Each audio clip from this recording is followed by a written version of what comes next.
Itong ipapakita ko sa inyo, naway sana'y magbigay aral sa inyo.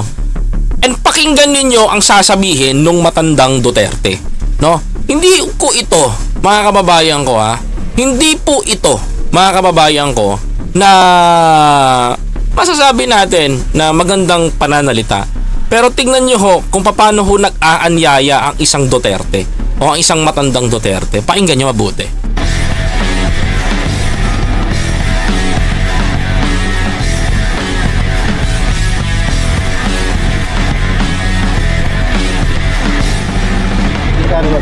Magkano sir? Ang alin? Walang binabayad sa amin dito. May piso. Wala. Ito ho ay tungkol sa ano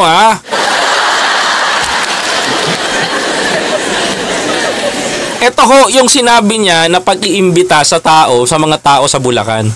And pakinggan nyo ho yung sasabihin nitong matandang Duterte, mga kababayan ko. And listen carefully, mga kababayan ko. Tingnan nyo ho Para na, kung isog ka para sa bayan, defend the flag, the Constitution, and attend peace rally to show your anger. Ha?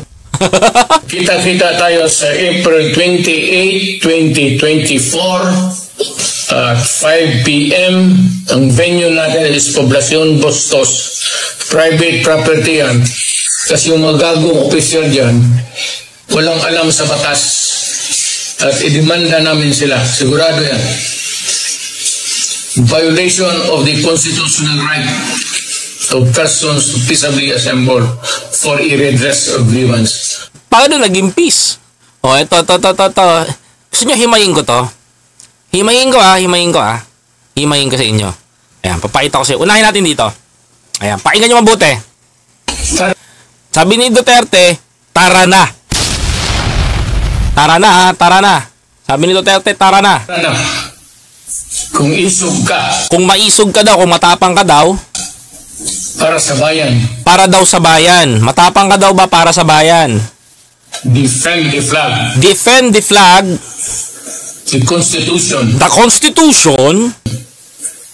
And attend peace rally. Peace rally.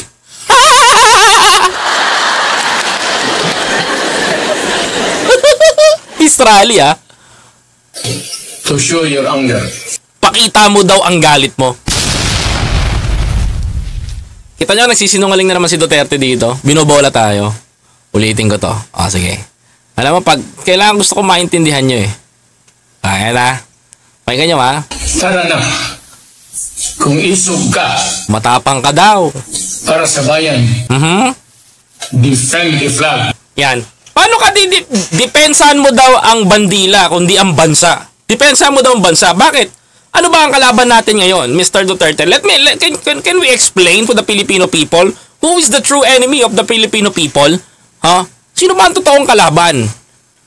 If you say dinadaan niyo sa malalim na pag-i-English yung taong bayan dinadaan niyo Ang sabi mo, defend the flag. If you defend the flag, didepensahan mo ang bandera ng Pilipinas. It means ang bayan, ang Pilipinas. Kanino didepensahan? Question Kanino namin didepensahan kung aaten kami dyan sa peaceful rally ninyo at sasabihin mo didepensahan namin ng Pilipinas? Kanino? Sa kapwa namin Pilipino? Didepensahan namin? Mga kababayan ko, because we know yung sinasabi nyo, peaceful verse rally na maisog na yan ay magulo. Tama ba ako? Magulo. No? Kanino namin didepensahan? Sa kapwa namin Pilipino? Kay Marcos Jr. ba? Sa Pilipinas, sa mga kasama ng Pilipino? No! Mr. Duterte, mali ka dyan. Dabaw ka lang. Huwag mong dalhin dito sa Metro Manila yung pagiging siga mo. Diba? First of all, Mr. Duterte, I'm sorry to say this, no? Pero, Mr. Duterte, pasensya ka na, Ang totoong kalaban ng Pilipinas, China. Yung China na tumutulong sa'yo, hindi yung kapwa namin Pilipino. Tama? Tama ba? If we defend the flag, yan din yung ginawa mo nung campaign noong 2016. Sinasabi mo, depensa, may pahalik-halik ka pa sa bandera ng Pilipinas. Mr. Duterte, huwag mo nang bulahin ng taong bayan. Diba? Tama ba ako, Ma'am Jo from Thailand, Tita Jo, Ma'am Jo from Thailand? The Constitution. The Constitution. Didepensahan namin ang Pilipinas, ang ating konstitusyon. Mga kababayan ko, imagine mo yon. We didepensahan namin yung constitution namin by rights at nasa tama. Diba? Paano namin didepensahan yung ating constitution na kayo nga mismo na ayaw nyo sa People's Initiative na taong bayan na nag-i-initiate? Kayo ang umaabuso sa konstitusyon, hindi yung taong bayan. Kami yung taong bayan, kami yung mamamayang Pilipino, kayo yung mga taong ayaw pakinggan yung aming tinig. Diba? Sino man nag-initiate ng People's Initiative? Pirma, taong bayan. Sinabmit sa Kongreso, ang trabaho ng Kongreso, ibigay kay House Speaker Martin Romualdez at isubmit sa Senado ang sigaw ng taong bayan. Ngayon pinalalabas ninyo na ang Kongreso siyang may mali at humahawak. Subalit mga kababayan ko, ang totoo, yung mga barangay natin dito ang nag-organisa niyan para isubmit sa aming mga congressman upang ma-deliver sa Kamara ang nilalaing ng taong bayan na gusto namin ng pagbabago sa Pilipinas, mga kababayan ko. Which is, mga kababayan ko, which is kailangan naming ipakita sa inyo, mga kababayan. Diba, mga kapatid?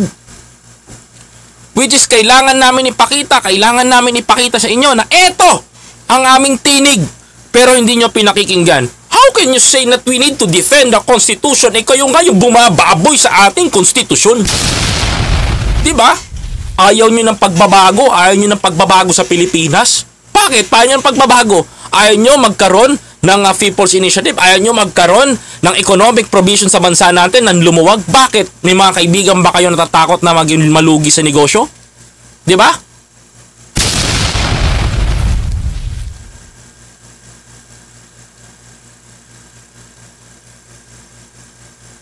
Speaking human rights, diba? Teka, didigahan ko yan ng malupit-lupit yung human rights violation niya. Yeah. And attend peace rally.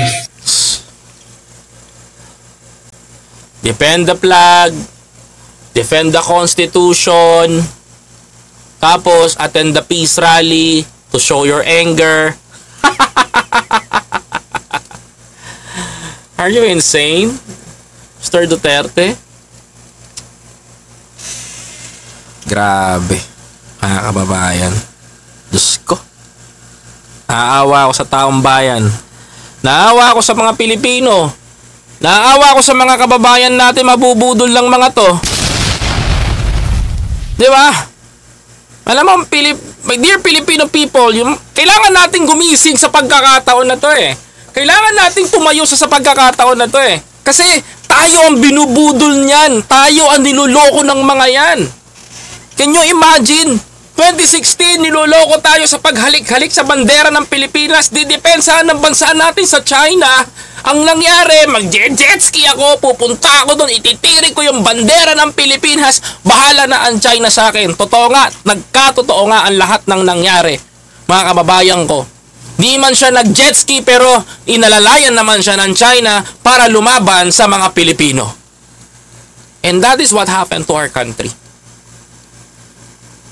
That's the really worst and worst of worst history in the Philippines. Mga kababayan ko. Yan ang totoo. Worst to worst scenario. Mga kababayan.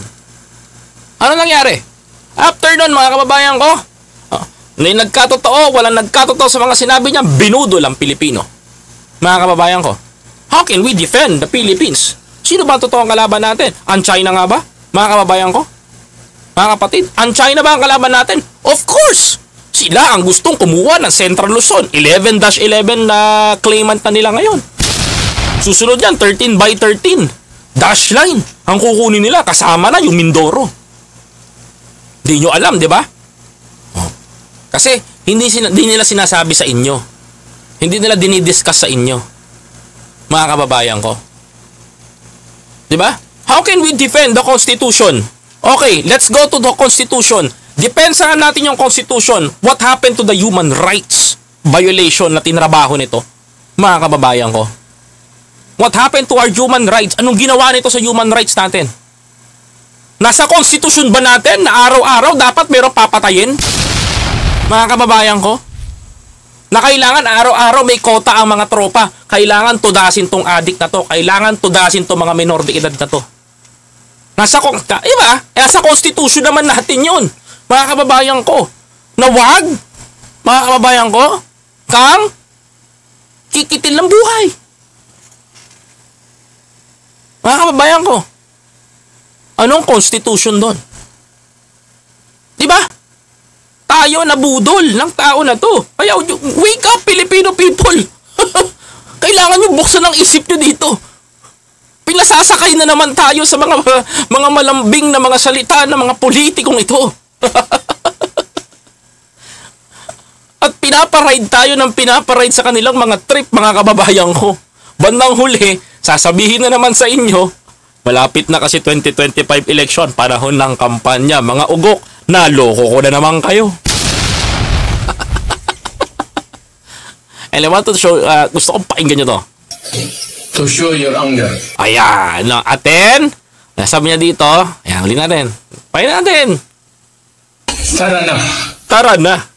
Kung isog ka para sa bayan, defend the flag, the Constitution, and attend peace rally. Attend peace rally. Paano magiging mapayapa yun? Sa Maynila pa nga lang, nakikipagrambulan na kayo. Kulang na nga lang sa Maynila, sugurin nyo na yung Malacanang eh. Sobrang galit mo eh. Tapos lahat kayo nagmumura. Lahat kayo nagmumura. Ultimo mga vlogger nyo, sila Sandra Cam, nagmumura, sila Glenchong mananampal. Peaceful rally? Yun ba ang peaceful rally sa inyo, mga Duterte natics? Ha? Pakinggan nyo ba to? To show your anger. Eto ha, attend daw kayo ng peaceful rally. Gusto ko mapakinggan nyo to. Pakinggan nyo to. Pakinggan nyo to. Ayan ha. Para sa bayan, defend the flag, the Constitution, and attend peace rally. Attend peace rally, tapos attend kayo ng peace rally, tapos susunod, to show your anger. attend kayo ng peace rally, tapos ipapakita mo yung galit mo dun sa rally. Ano to? Rambulan? Ini-imagine ko, attend ka ng peace rally, lahat kayo nagpapalakpakan, nagsasayawan, tapos maglalabas kayo ng galit, magrarambulang kayong lahat doon. Yun ang pinapakita mo sa taong bayan, Mr. Duterte. Ekis ka talaga sa akin. Promise. Ekis to. Magkita-kita tayo. Diba? Nag-anyaya ka, tapos magpapapunta ka, tapos pagagalitin mo yung tao, ipakita mo yung galit mo.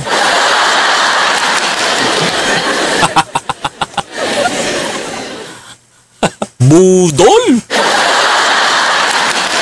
Aatin ka ng rally, peaceful rally, tapos sasabihin mo, ipapakita mo yung galit mo. Eh di ibig sabihin nun, habang nagsasalita kayo doon, gagalitin nyo yung taong bayan para, sa ganon, mga kababayan ko, makuha nyo yung loob. That is the political tactics. Politika yan eh. Ganyan mambola ang politiko, mga kababayan ko. Kita nyo na. O pag may nauto pa to sa Bulacan, ako, delikado kayo.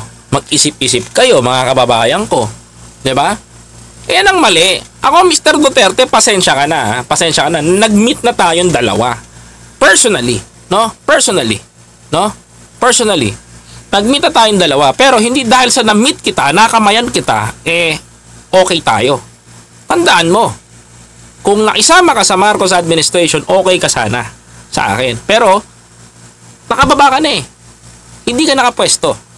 Dapat sumunod ka. Because you're ordinary citizen. The worst of the worst na ginagawa mo, Mr. Duterte, ginagalit mo ang taong bayan para magalit sa gobyerno. Tama? Tama ba ako? Mga kababayan ko, correct me if I'm wrong. Mga kababayan ko. Diba? Mga kapatid, yan ang ginagawa niya. Constitution and attend peace rally. Walang peace rally sa inyo. To show your anger. Para ipakita galit nyo. At least sa bibig niya ng galing, mga kababayan ko. Hindi AI to. Diba? Kaya mga kababayan ko, mag-isip-isip kayo before kayo umaten sa mga rally na yan. And take advantage natin. Isipin nyo kung ano yung sinasabi nila. And ano yung mga mistake. Magkita-kita tayo sa April 28, 2024 at 5 p.m. Ang venue natin is Poblacion Bustos. Private property yan. Kasi yung mga gagong opisyal dyan, walang alam sa batas. Wait lang, no? Wala daw alam sa batas yung mga opisyal daw ng Bulacan. Mawalang galang, Mr. Duterte. In respect to our governor, Dan Fernando, no? At Alex Castro, our vice governor. Actually, to be honest, ang dakilang lungsod ng Bulacan o yung panglalawigang konseho ng Bulacan ay disagree sa ginagawa nyo. Sa konseho, at dadalawa lang ang gusto na mag-rally sila. Pero the rest sa konseho, kahit ang mga bukal, ay ayaw kayong patungtungin sa Bulacan. Kaya magkakaisa kahit ang gobernador at ang vice-gobernador at ang mga konsehales ng Bulacan, mga kababayan ko, sa mga distrikto, ayaw kayong patungtungin. Mga kababayan, hindi kayo pinapayagan. Hindi sa dahil kayo, ayan na kayo ha, hindi sa dahil bobo sila or what sila. Huwag mo sabihan ng ganon, Mr. Duterte, mawalang galang po.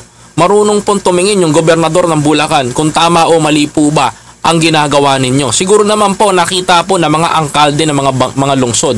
Nakita po ng mga alkalde ng mga kababayan natin na kayo po mismo, na kayo po mismo ay naging bastos sa lungsod ng Maynila. Wala nang magawa si Mayor Hanny Lacuna kundi panoorin kayo dahil mga kababayan ko may permit na.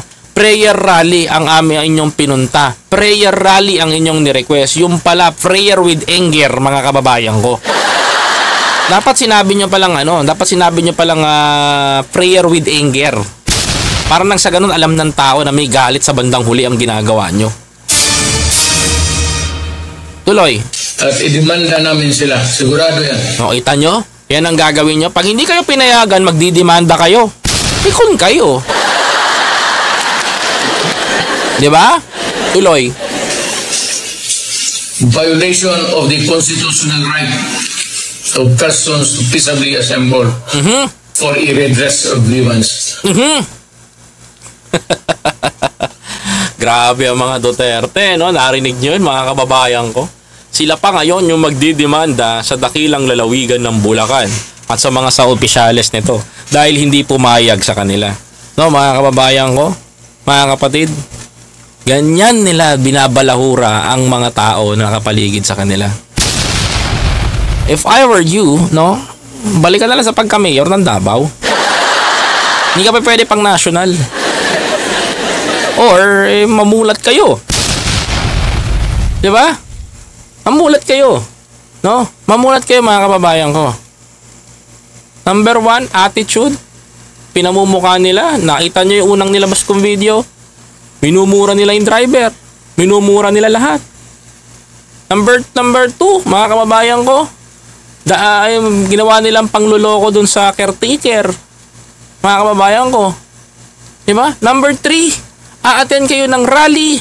Mga kababayan ko. Sabi niya, ilabas mo ang galit mo. Tama ba yun? Where's the peaceful rally dun? Kung sa bandang huli, galit ang ipapakain natin at galit ang itatanim natin sa tao. Wala kang pinagkaiba kay Joma Season.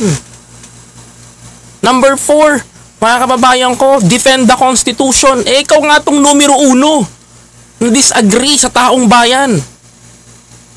Diba? Number 5, ano sabi niya? Defend the flag. Huwag tayong magpabudol.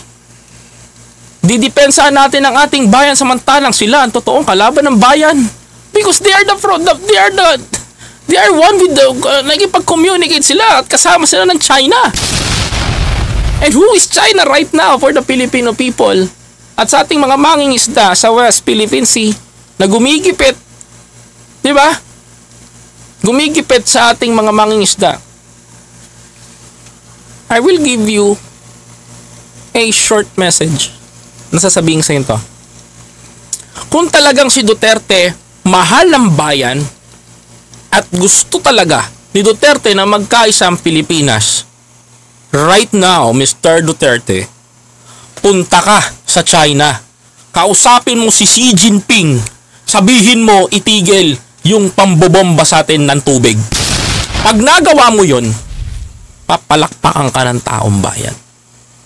Kung talagang mahal mo yung mga Pilipino, kung talagang gusto mo, dinidepensa ng ating bayan at peaceful, puntahan mo si Xi Jinping right now and tell to Xi Jinping na itigil ang pambobomba. Kaya mong gawin yun, di ba? Total naman, kayo ang pro-China. Pero bakit? Sa tingin nyo, kung sino ba talagang totoong kalaban, kasama kayo sa totoong kalaban ng bayan. Mga kababayan. Because isa kayo sa nagpapabagsak sa ating bayan. Sa 2025, mga kababayan ko, hinihilera na nila ang kanilang mga pambato.